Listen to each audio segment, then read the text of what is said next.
Hello, good morning. I'm Bill Hennessy, the pastor at North Presbyterian Church in Williamsville, New York. And it is Monday, May 18th. And this is a Bible study that I'm providing during this time of social distancing while we can't get together personally and have conversations together. So this is a time for me to just um, talk a little bit about the daily lectionary readings and offer some insights that um, maybe are worthwhile um, and maybe can inspire some other thinking among you. So, this is the Gospel of Matthew again, and we've been following this Gospel now for several days. We're now out of the part that is the uh, Sermon on the Mount. Now we're learning more about Jesus' ministry in other areas. But so this is a little later. It says that same day. I assume. Actually, I'm not. I didn't look to see what day that's referring to, because I don't think this is the same day as the Sermon on the Mount, but a slightly different setting. So this is from Matthew 13, verses 1 to 16. That same day, Jesus went out of the house and sat beside the sea. Such great crowds gathered around him that he got into a boat and sat there while the whole crowd stood on the beach. And he told them many things in parables, saying, "Listen, a sower went out to sow. And as he sowed, some seeds fell on the path, and the birds came and ate them up. Other seeds fell on rocky ground, where they did not have much soil, and they sprang up quickly, since they had no depth of soil. But when the sun rose, they were scorched, and since they had no root, they withered away. Other seeds fell among thorns, and the thorns grew up and choked them. Other seeds fell on good soil, and brought forth grain, some 100-fold, some 60, some 30. Let anyone with ears listen." Then the disciples came and asked him, "Why do you speak to them in parables?" He answered, "To you it has been given to know the secrets of the kingdom of heaven, but to them it has not been given. For to those who have, more will be given, and they will have in abundance. But from those who have nothing, even what they have will be taken away. The reason I speak to them in parables is that, seeing they do not perceive, and hearing they do not listen, nor do they understand. With them indeed is fulfilled the prophecy of Isaiah that says, 'You will indeed listen but never understand, and you will indeed look but never perceive. For this people's heart has grown dull, and their ears are hard of hearing, and they have shut their eyes, so that they might not look with their eyes, and listen with their ears, and understand with their heart, and turn, and I would heal them.' But blessed are your eyes, for they see, and your ears, for they hear." Okay, so the sowing of seeds. First of all, that's a popular image, I think, and Jesus refers to that in all three Gospels, Matthew, Mark, and Luke.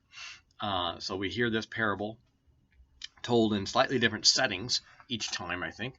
And it's obviously metaphorical. In one of the parables, in one of the Gospels rather, Jesus explains what everything means. So, the seed is the Word of God, and the birds are those who, I think I don't know if that's the devil, or I don't know, or the distractions of the world, or whatever it is. So there are different sort of connections or associations made with each of the different settings for where the seed falls. So a couple of things, though, about it. It's describing a farmer who clearly does not know what he's doing, because he's just throwing seed everywhere, just sort of haphazardly, willy-nilly, with no uh, attempt really to gain any kind of a harvest. So it's a strange farmer, and not one that anyone who has ever farmed would be able to relate to. So immediately, people hearing this would probably be a little suspicious and find that a little odd. Um, but again, it's metaphor for God, and perhaps for him, for Jesus, throwing this um, uh, information, not really information so much as the the presence of the kingdom out, just throwing it sort of into the wind, and allowing it to land wherever it might, sort of indiscriminately. And I think that's a big part of this. It is an indiscriminate distribution of things. And so it doesn't matter, whether you earned it or whether you deserve it, or whether, there's no sort of meritocracy being described here at all. This is available everywhere for everyone at any time, and they simply have to hear, they simply have to accept, they simply have to see, if they have the eyes to see or the ears to hear. And so Jesus isn't condemning anybody. He's not sort of categorizing anyone. He's simply saying some will get this and some won't. Some will understand and some won't. The ones who don't, they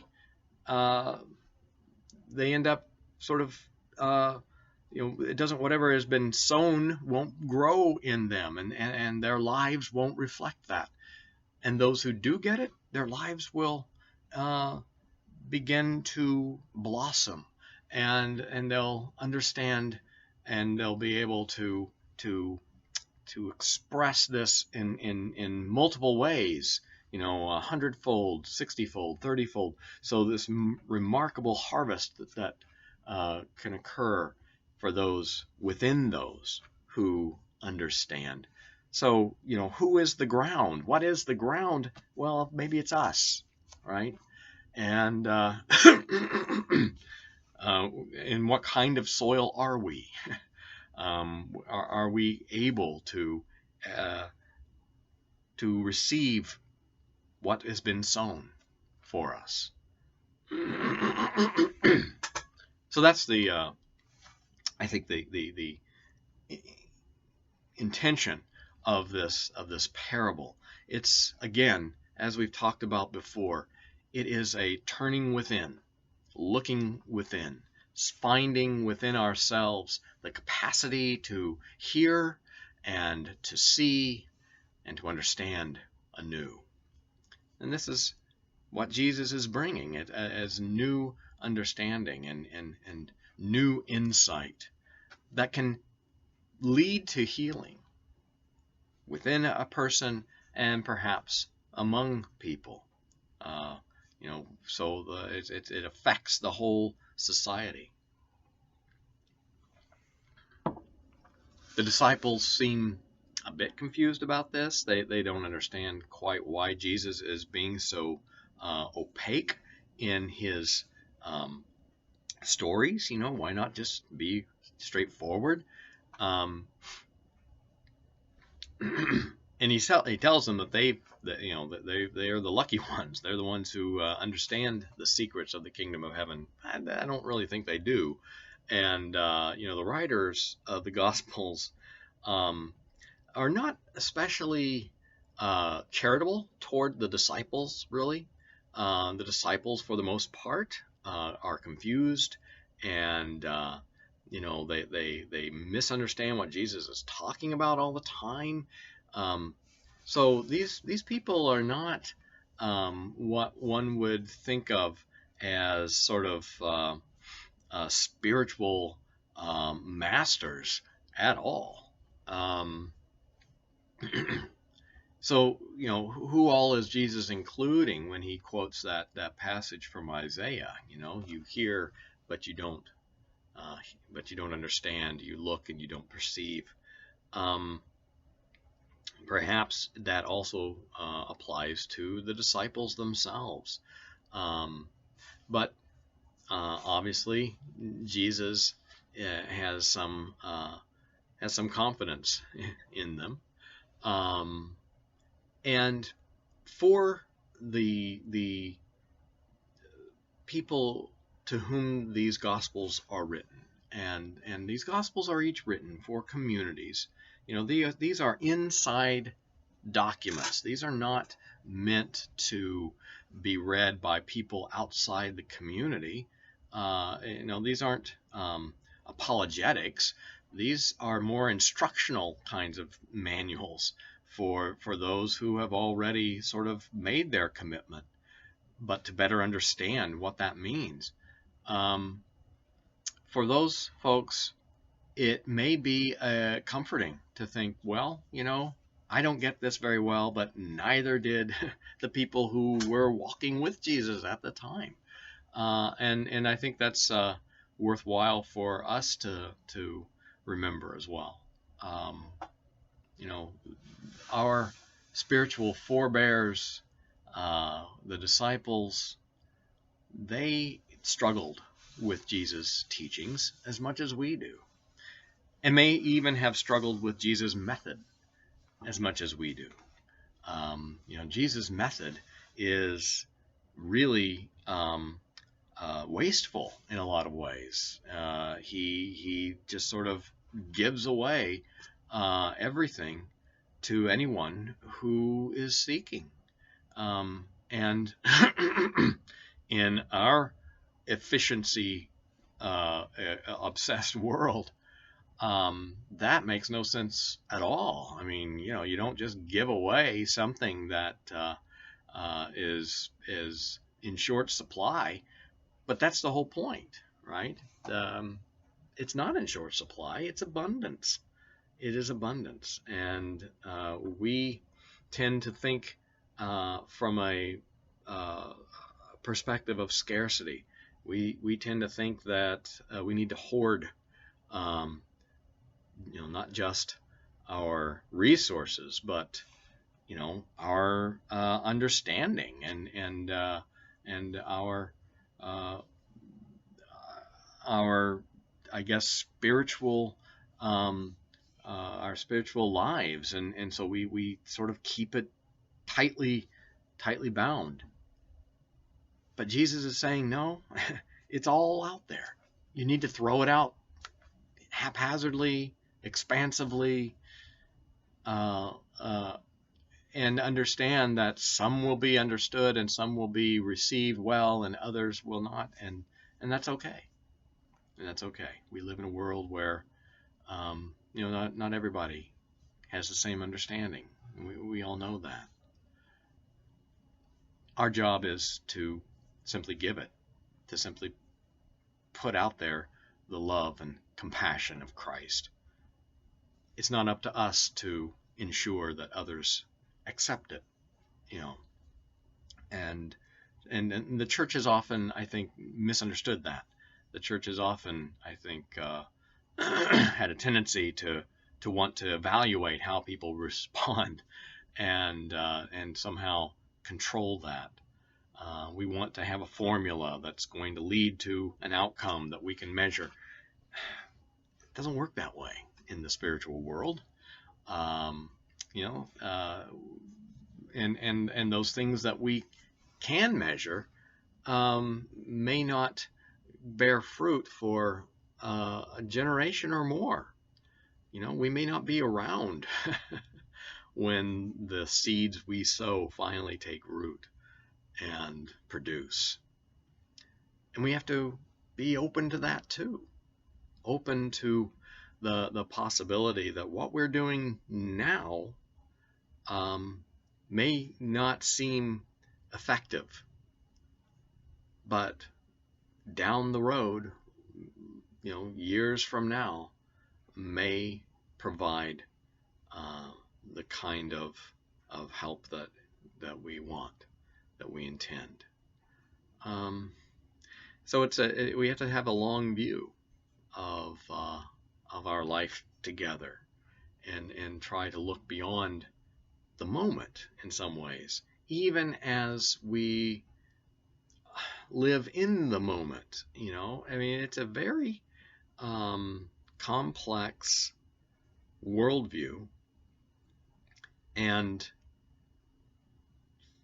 I think that's, again, part of why the disciples are so confused, and why those of us who have come after need their example, and need to be assured that our own confusion, our own frustration, uh, is not insurmountable.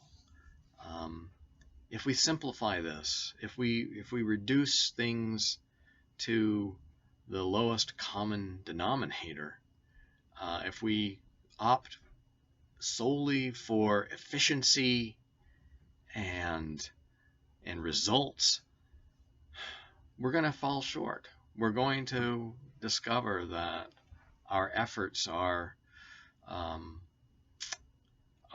really in so many ways pointless, because there'll be so little return that we can point to. And we have to let go of that desire. Jesus offers a way of thinking that, on the one hand, embraces that sort of expansive generosity, while also holding out the hope that things will take root, and when they do, the harvest, the production will be immense, beyond our imagining, beyond anything we had ever hoped. Living out of that worldview is not something we do naturally. It's not something we are educated to do in our society. And again, you have to unlearn a lot in order to embrace this worldview that Jesus is offering. But that's a big part of the spiritual life, unlearning what we've been taught, and discovering the possibilities of generosity and abundance, even when all around us we're being told we need to hoard, we need to protect. It's a challenge that the church, I think, will always struggle with, has always struggled with. So I leave you with that challenge, and with that parable. Do you have ears to hear, eyes to see? What kind of soil are you? Friends, I hope your day is good, and I hope your week is enjoyable, and you find ways to enjoy the good weather that's coming, and continue to walk this journey that we're on with hope, and experience God's peace. See you again.